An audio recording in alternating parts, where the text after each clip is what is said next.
Aboard the RV Rachel Carson on Lake Washington. Okay, so we're just about to start the vehicle and sending the run command. 3, 2, 1, go. Sent.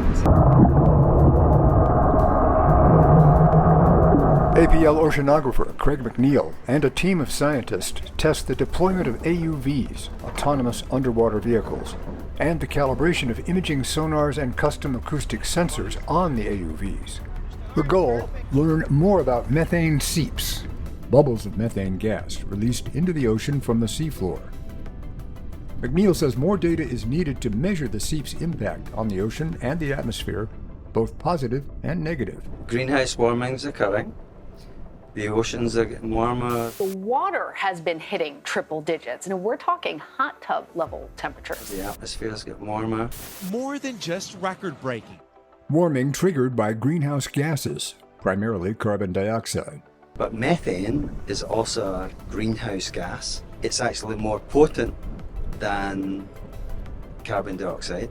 To advance knowledge about methane seeps, the team is testing easily deployable, relatively inexpensive AUVs with advanced capabilities. We've customized the sensors payload. We've put on a methane sensor. We measure conductivity and temperature and salinity. We measure fluorescence and dissolved oxygen and bubbles.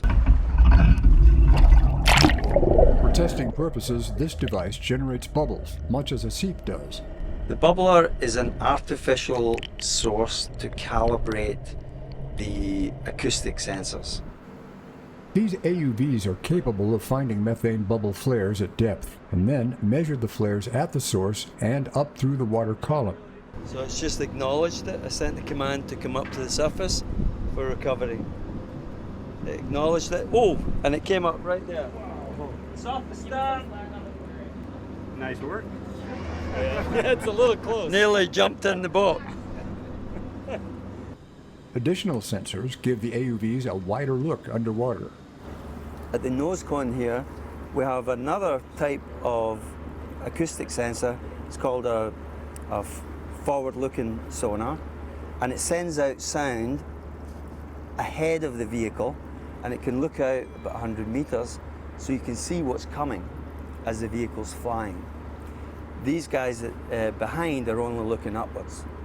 So we can look upwards and downwards, and also ahead of the vehicle. So it gives us, for example, the ability to discover new seeps, because if we're flying and we're only looking this way and we don't see the seep that's 20 meters off to the side, we miss it. This gives us the ability to at least detect natural seeps that are not in the location we think they are. This test run of 3 AUVs running simultaneously was rated a complete success.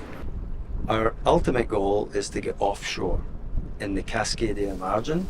Next stop, the coast of Washington and Oregon. This is a region that has a lot of previously identified methane seeps. And recent work from our NOAA collaborators have shown the significant and surprising number and concentration of these methane seeps. So that's going to raise the alarm in terms of how important is all of this methane coming out. That's why we're pursuing this research.